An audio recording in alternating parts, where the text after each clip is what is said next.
The floorboards didn't just creak, they groaned, like something heavy was dragging itself toward the door. I could hear the breathing now, wet, ragged, just inches away from the wood. My heart was a hammer against my ribs. I held my breath, praying the lock would hold, praying that whatever was out there would just go away. Then, the scratching started.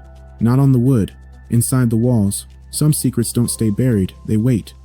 They wait for someone to find them, for someone to open the door and let the truth back into the light, or the dark.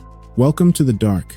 This is the place for the stories they told you weren't real, the disturbing encounters and true horror experiences, the kind that linger long after the screen goes black, the kind that make you check the locks one last time before bed. We dive deep into the unexplained, the unsettling, and the downright terrifying. We are the archive of the unknown. If you're drawn to the shadows and the mysteries that hide within them, you finally found your home. Our community is built on truth and shared fear. We want to hear your encounters, your nightmares, and your experiences. Hit that subscribe button and like the video to join us. Share your stories in the comments if you dare to speak them aloud. Now, turn off the lights, put on your headphones, and let's begin. I was 15 the summer my parents went to visit my aunt 3 towns over. It was supposed to be just one night, a quick family obligation, the kind of thing that happens in families every weekend without a second thought. My brother Zane, who was 19 at the time, was meant to stay home with me. The plan was simple, uncomplicated. We were going to order pizza, maybe play some video games, just another quiet Saturday night in a quiet house. But Zane got a call from his friend around 7 that evening, and suddenly the plan changed. A party, a girl, the usual reasons. "I'll be back by midnight," he said, grabbing his keys off the hook by the door. "Don't open the door for anyone. Keep your phone charged," he added, his voice already halfway out the door. He didn't wait for an answer. I rolled my eyes the way younger siblings do, part annoyance, part performance. "I'm not 5, I told him. He laughed and left. The sound of his car fading down the street was the last thing I heard from the outside world. And just like that, I was alone. The silence in the house was immediate. It felt heavy, like it was filling up the rooms. Our house was a decent size, 2 floors, 4 bedrooms, a wide front porch with a creaky wooden step my father always said he'd fix. He never did fix it. That step was a landmark, a warning signal for anyone coming or going. Tonight, it was silent. The neighborhood was quiet, respectable, the kind of street where everyone kept their lawns neat and waved from driveways. But at night, alone, that house felt different. It breathed differently. The air felt colder, more still. The walls ticked in ways I'd never noticed before. Small, sharp sounds that seemed to echo in the emptiness.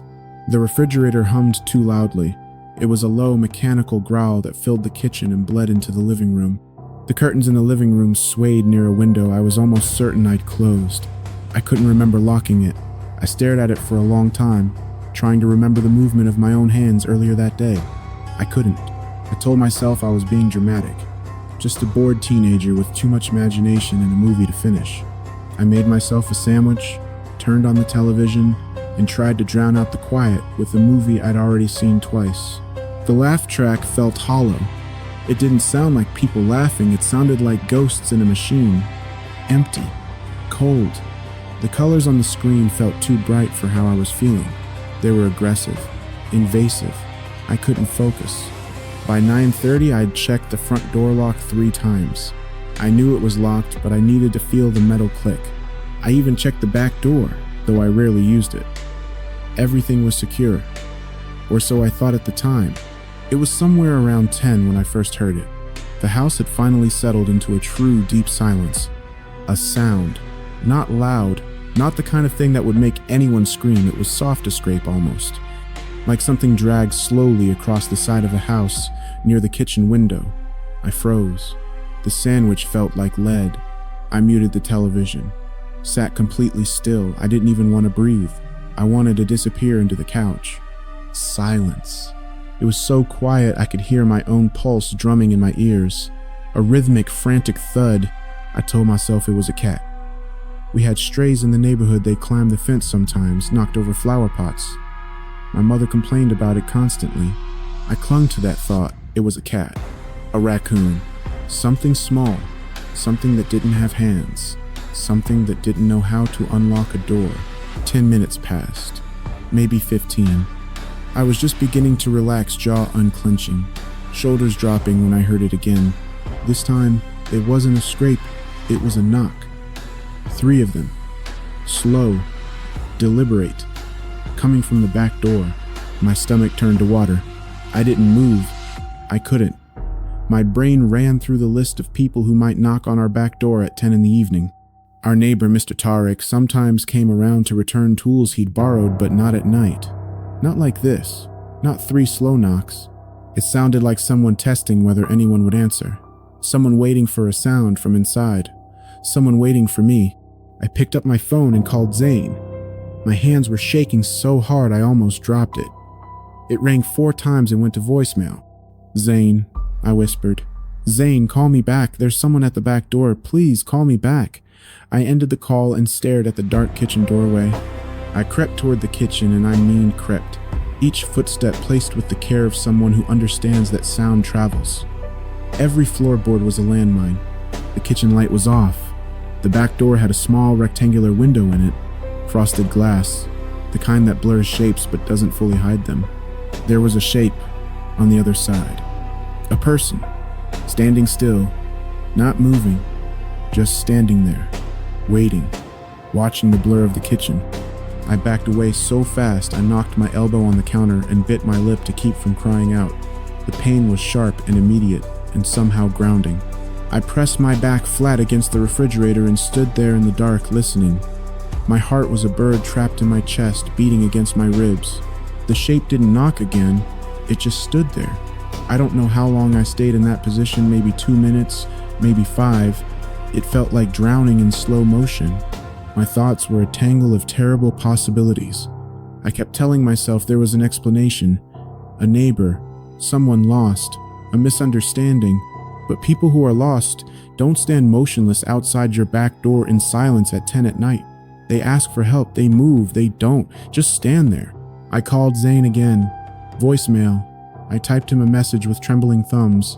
My phone felt like it was made of ice, cold and heavy. Then I did what he had told me never to do in any emergency. I called our neighbor, Mrs. Farida, from across the street. She was in her 60s, sharp-eyed, and kept her lights on late. She answered on the second ring. "Hello?" Her voice was the first comfort I'd felt all night, but even that comfort was laced with fear. "Mrs. Farida?" My voice cracked. "It's me, Bilal. I'm home alone, and there's someone standing at my back door, and I don't know what to do." A beat of silence. Then her voice changed. All the sleep fell out of it instantly. "Don't open the door," she said firmly.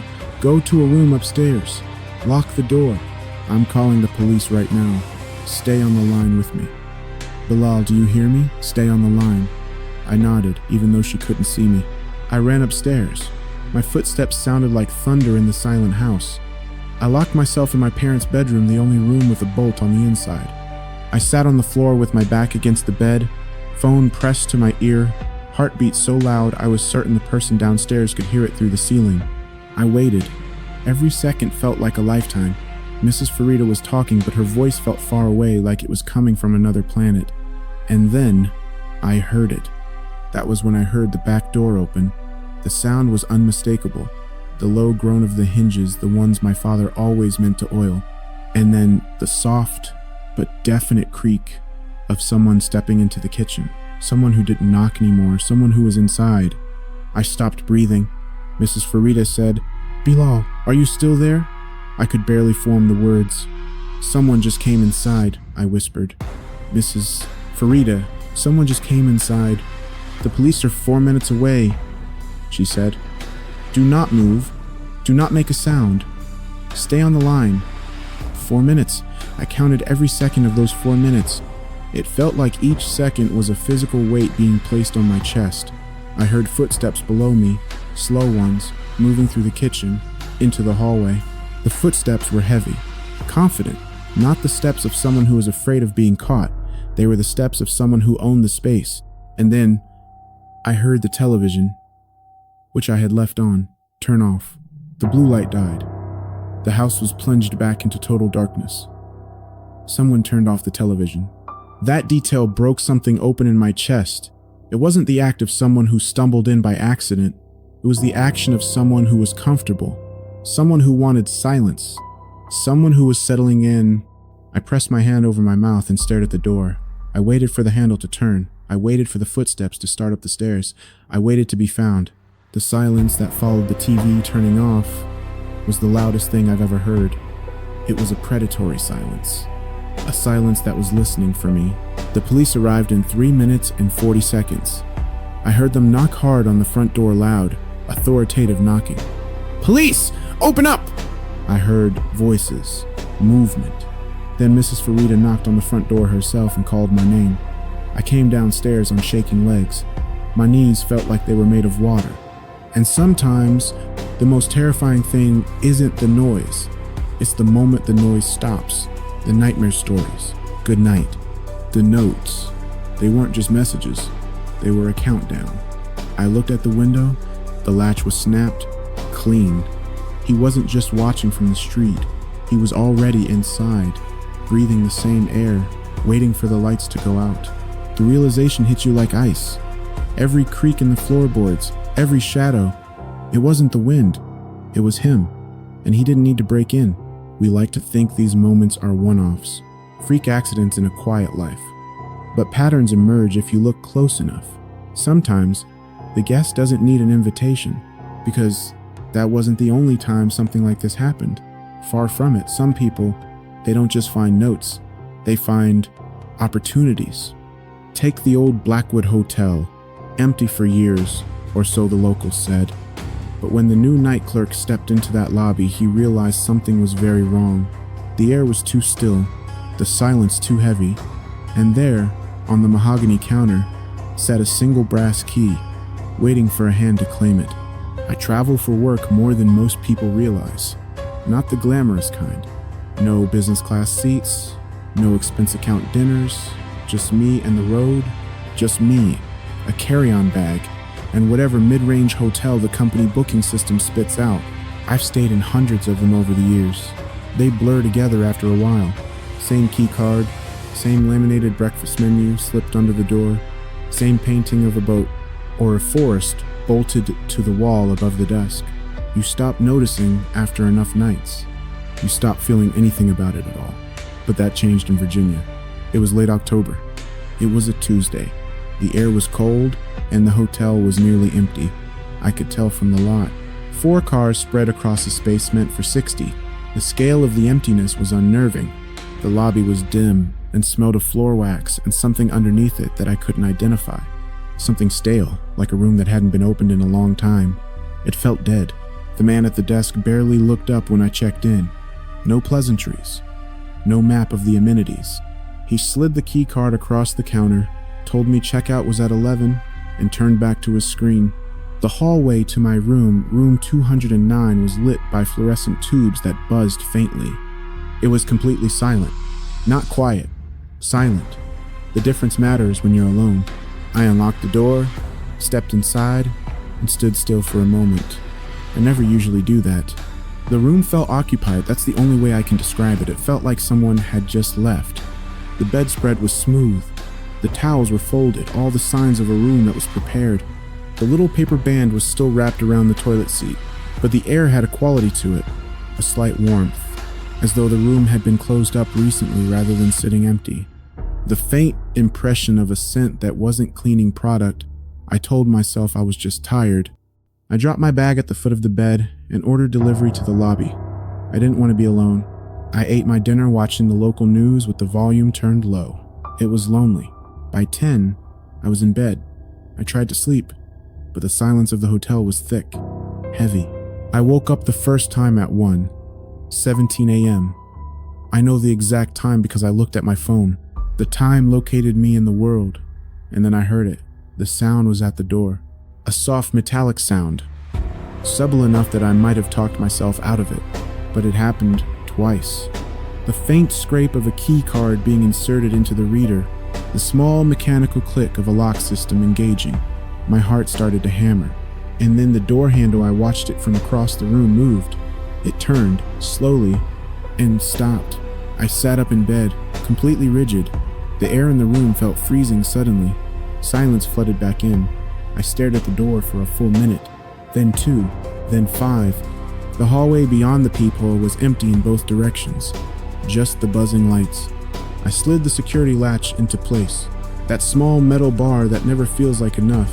I told myself it was a mistake, someone on the wrong floor, fumbling for their room. Hotels are full of tired, disoriented people at 1 in the morning. I repeated this. I repeated it until I believed it enough to close my eyes, and eventually I slept.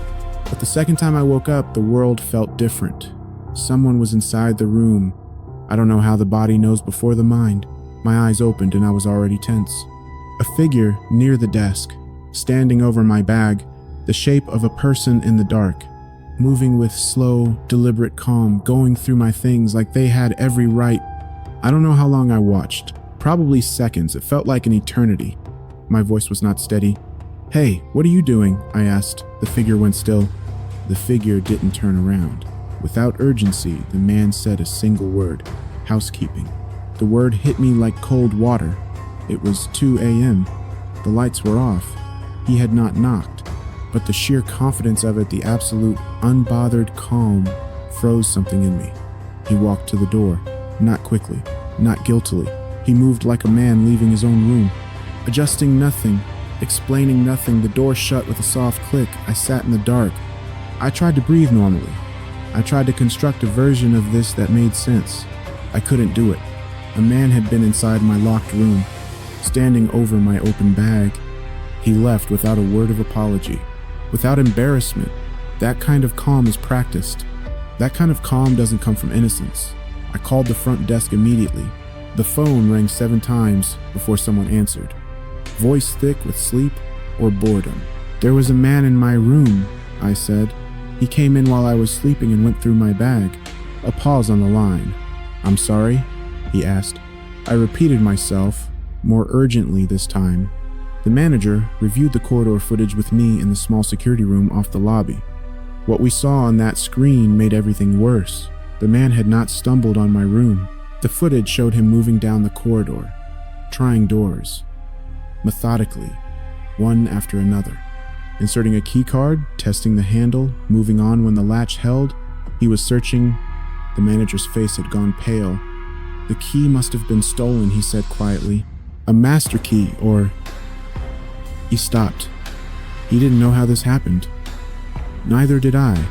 He moved me to a different room on a different floor, offered a refund I didn't care about, promised they were calling the police, though by then, the man was long gone. No arrest. The hallway footage ended at the stairwell with no useful angle beyond it, a blank space. I checked out at 6 in the morning, sat in my car in the pale gray light of dawn, tried to process what I was carrying out of that building, not the fear, but something else. What stayed with me was the composure of that man, the way he said that single word, housekeeping. He walked out as though the situation required nothing further, as though my presence in my own room was merely an inconvenience he was accommodating. He had planned this. He had walked that hallway with the quiet persistence of a hunter. He understood that eventually one door would open, and when mine did, he didn't run. He found me there, awake, watching him, and he didn't even hurry. He just left. I've stayed in many hotels since then. I always slide the latch. I always check the closet. I check the bathroom before I sit down. I position my bag where I would notice. I check everything. But there is one thing I cannot shake, one image I return to. The door handle turning, slowly, deliberately, in the absolute silence of the night, waiting to see what happened next.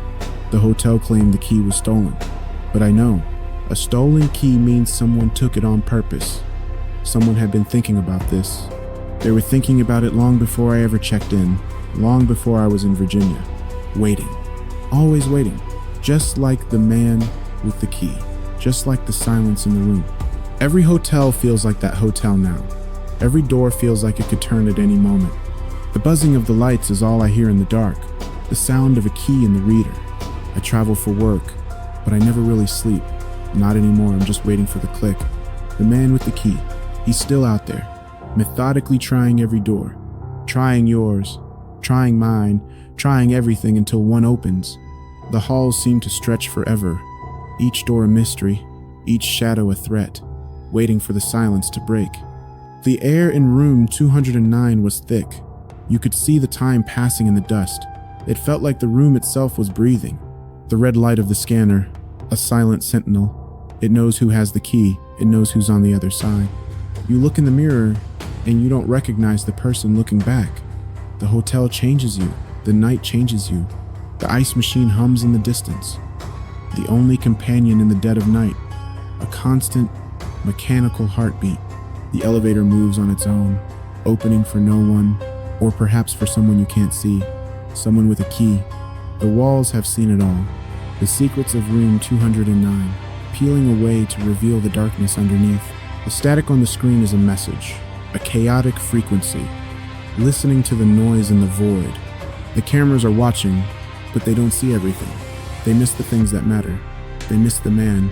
He's in the stairwell now, moving between floors. A ghost in the machine. A shadow with a purpose. The blue glow of the vending machine. A cold light in a warm room, waiting for someone to break the silence. The patterns repeat, like the nights, like the rooms. A labyrinth you can't escape. A maze of identical doors. The exit is always there, but you can't reach it. Not until the night is over. Not until the key is returned. Dialing for help, but no one answers. Just the hum of the line, just the silence on the other end. The rain washes away the traces, but it doesn't wash away the memory of the handle turning. Everything is in its place, too perfect. A room that hides its secrets well, a room that knows the man. The light is too bright. It shows everything, but reveals nothing. Shadows hide the truth. Light exposes the fear. You hear voices through the walls, muffled, incoherent. Are they real, or is it the hotel talking to you? A cold ashtray, a forgotten life. Each room has a history. Each room has a ghost. And one man has the key to all of them. The air hums, a mechanical sigh. It carries the scent of floor wax and fear. He's still out there, in the vents, in the halls. Room 209, a number you'll never forget. A place where the door always turns, methodically, slowly, deliberately. The night is long, the silence is absolute, until it isn't, waiting for the click. Good night, room 209. Good night, traveler, he's coming for the key. The files do not match. I saw it. I know I saw it. But the tape is just static. Is my mind playing tricks, or is the room getting smaller? Some things do not just disappear, and sometimes they follow you. The fourth file was waiting for me, cold, impersonal. The surveillance reel began to spin. In the first frame, it was me, entering the building 10 years before I was born. I have always been the kind of person who travels alone without thinking much of it. Solo trips never frightened me. If anything, I preferred them. No schedules to negotiate, no one else's comfort to manage, just me and wherever I decided to go.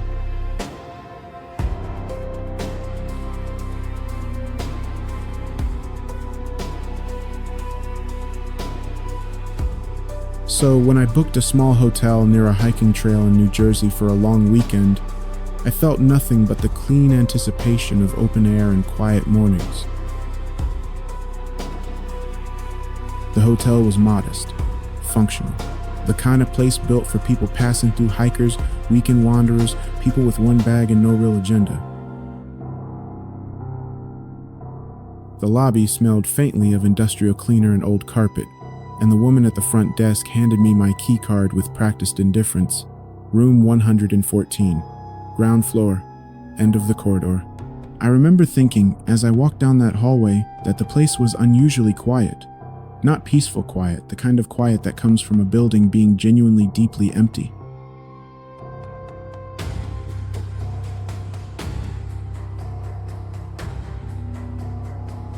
My footsteps sounded too loud on the thin carpet. The ice machine at the end of the hall hummed with a low, irregular rattle. Every door I passed was closed. I unlocked room 114, pushed it open and stepped inside. It was a standard room. Nothing remarkable: queen bed, a wooden desk, and a small television. And to the left of the bathroom door, a closet, sliding doors, mirrored panels, wide open when I arrived, the hanging bar inside empty except for a few wire hangers. I unpacked what little I had, hung my jacket, set my toiletry bag in the bathroom, pulled off my boots and sat on the edge of the bed.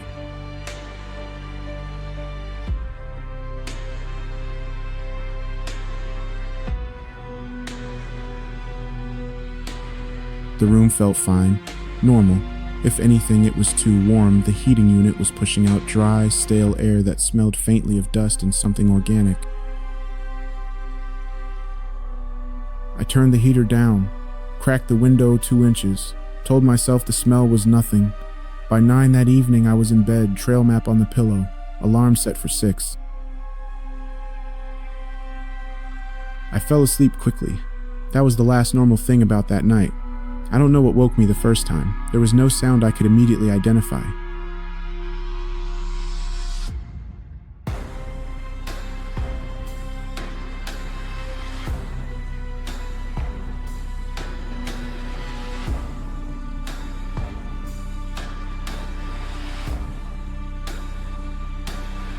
I simply opened my eyes and lay there in the dark with the immediate irrational certainty that something in the room had changed.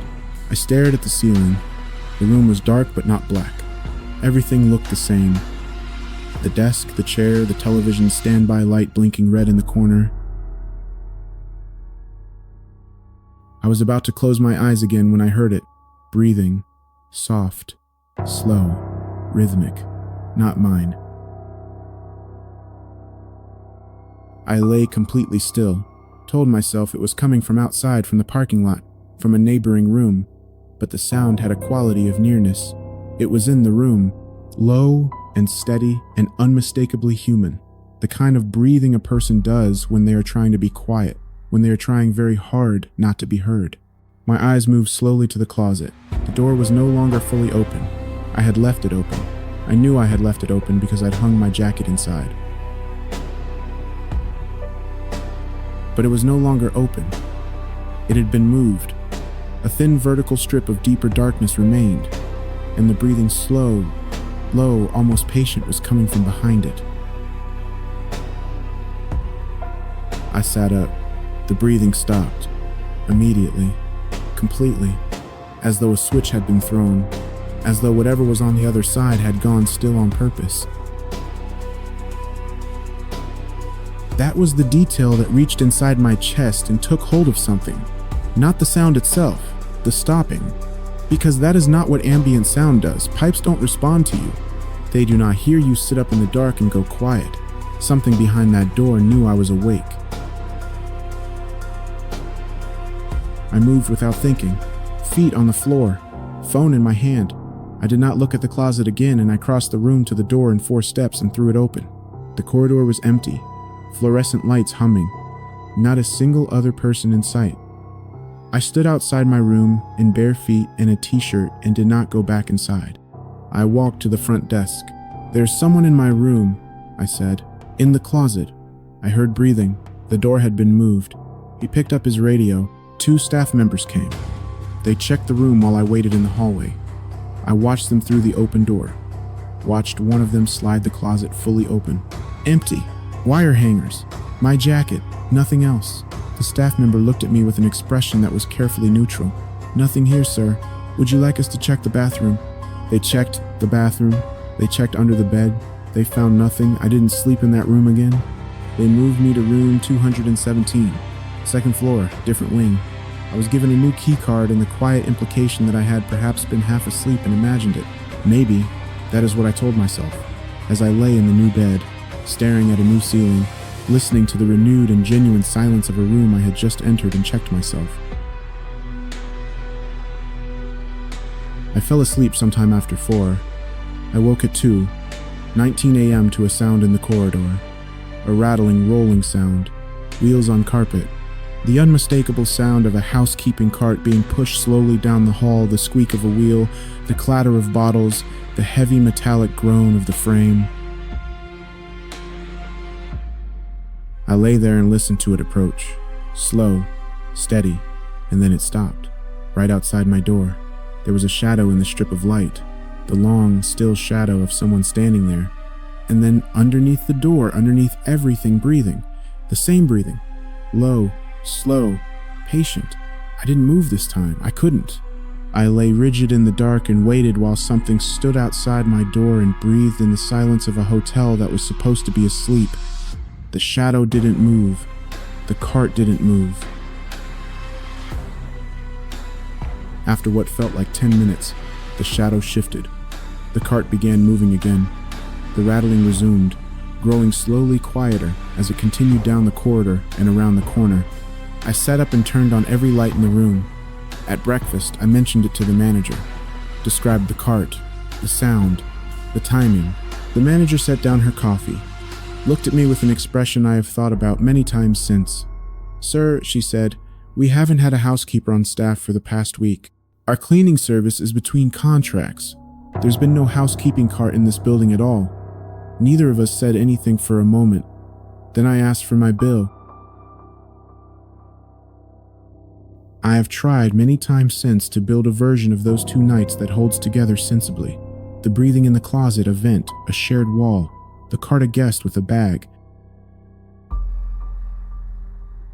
I just can't make myself believe them because of the stopping. That is the part I cannot explain away. That is the part that sits at the bottom of every rational argument and refuses to dissolve. The breathing that stopped the moment I sat up. The breathing that understood I was awake. The breathing that chose silence. Only something that can hear you does that. Just a room at the end of a quiet corridor. A closet door that moved 2 inches. And somewhere in that building, something that breathed and knew exactly when to stop. The housekeeper. She's still missing. And that sound, it isn't just air, it's rhythmic, waiting. We fear what hides in the shadows of the mind, but sometimes it's not even human. Room 324. The hallway was always too cold. Whatever's inside, it's been waiting for a key. I am not a person who scares easily. I want to be clear about that before I tell you any of this.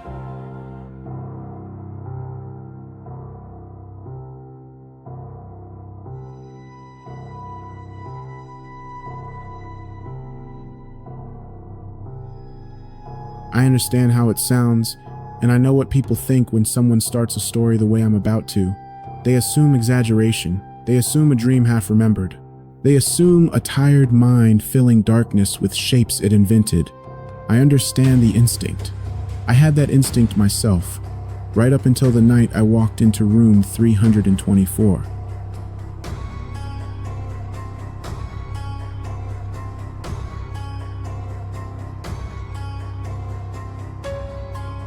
I had been working hotel maintenance for 11 years at that point. 11 years of burst pipes and trip breakers and guests locked out of rooms at 2 in the morning. You see a lot in that job, not glamorous things, but real things, human things. After enough years, very little surprises you. You develop a kind of professional flatness about it all, a matter-of-fact relationship with the building and everything inside it. The hotel was a mid-sized property, 8 floors, around 200 rooms, the kind of place that hosted business travelers and the occasional wedding block. I knew every corridor, every utility closet, every elevator shaft rattle and boiler room groan. I knew this building the way you know a place you've spent more waking hours in than your own home. I thought I knew everything it was capable of. That night changed what I thought I knew. It was a Thursday, late November. The kind of night where the cold comes in fast once the sun goes down, and the parking lot lights have that particular hard-edged quality they get in winter. I was on a late shift, not unusual for maintenance, covering a skeleton crew alongside a new front desk employee named Daniel, who had been on the job for maybe 3 weeks. Young kid, eager, the kind of person who still found hotel work interesting. The call came through the radio just after 11. Toilet malfunction in room 324. The room was empty. No guests checked in, but the automated water monitoring system had flagged a continuous flow alert. Standard fix. 20 minutes. Maybe less. I grabbed my kit from the maintenance closet, told Daniel I'd be back shortly, and took the elevator to the 3rd floor. The 3rd floor corridor was quiet, in the way hotel corridors are always quiet late at night, that specific carpeted hush that absorbs footsteps. It makes the whole hallway feel slightly removed from the world. About half the rooms had the privacy sign on the handle. The rest were dark beneath their doors. Everything normal. Everything routine. I unlocked room 324 and stepped inside. The room was dark, and I left it that way for a moment while I found the bathroom light switch. The bathroom light came on, threw a wedge of yellow across the carpet, and I went straight to work. The toilet was running as reported, fill valve. I crouched down, shut off the water supply line at the wall, and started disassembling the mechanism from the tank. The work was simple and familiar. The kind of task my hands could do while my mind wandered elsewhere. I was thinking about the drive home, about whether I'd remembered to leave the porch light on. That's when the temperature changed. It wasn't gradual. That's what I need you to understand. It wasn't the slow cooling of a room where the heater had clicked off. It was immediate. One moment the bathroom was unremarkable, and the next moment the air was cold. Actually cold. The kind of cold that finds the back of your neck. The kind of cold that finds the back of your neck and the insides of your wrists, the vulnerable places, and settles there with intention. I straightened up slowly. Looked around the bathroom. The window above the toilet was closed and latched. The vent near the ceiling was still. There was no draft, no explanation. I stood there for a moment, hands on the edge of the tank, listening, and then the sound came from the main room. A loud, single impact. Not a crash, not something falling or breaking. More like a concussion. The sound of something very heavy making contact with the floor. It moved through the room like a pressure wave, and I felt it, as much as heard it, a vibration that went up through the tile floor and into the soles of my boots. I did not move for several seconds. I am a maintenance worker. I am a practical man. My mind ran immediately through the practical explanations. Standing in a suddenly cold bathroom, then I stepped out into the main room. The room was still dark. The wedge of bathroom light reached about 6 feet into the space and then dissolved into shadow. I could see the foot of the bed, the edge of the desk, the curtained window with the parking lot light pressing faintly through the gap, and in the far corner,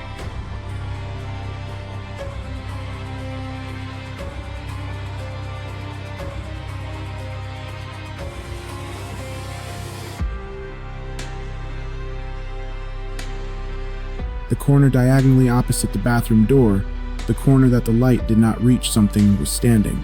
A figure, tall, taller than a person has any right to be, close enough to the ceiling that I registered the height before anything else.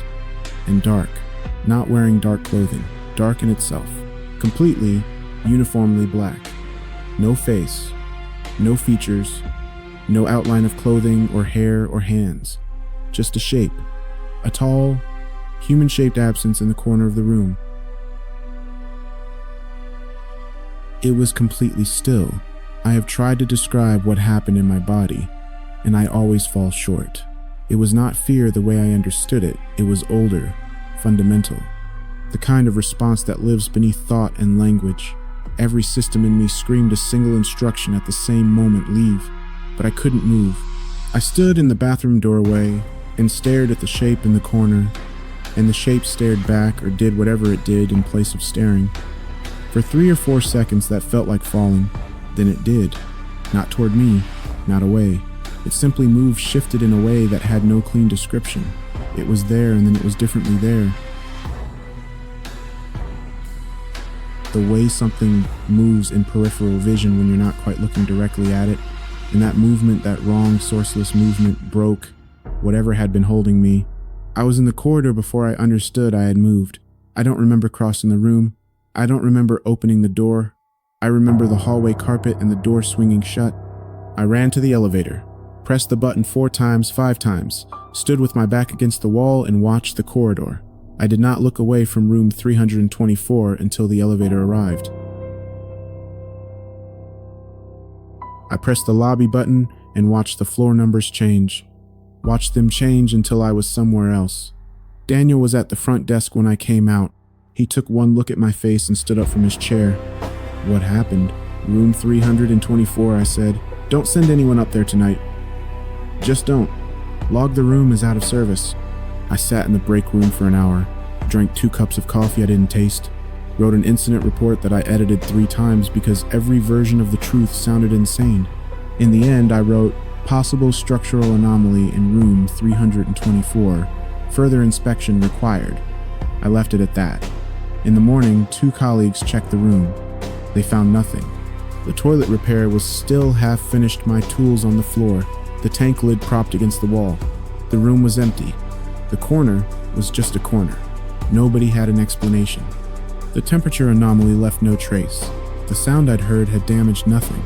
There was no mark on the wall, no object on the floor. Just a room, just a corner that had held something I could not name.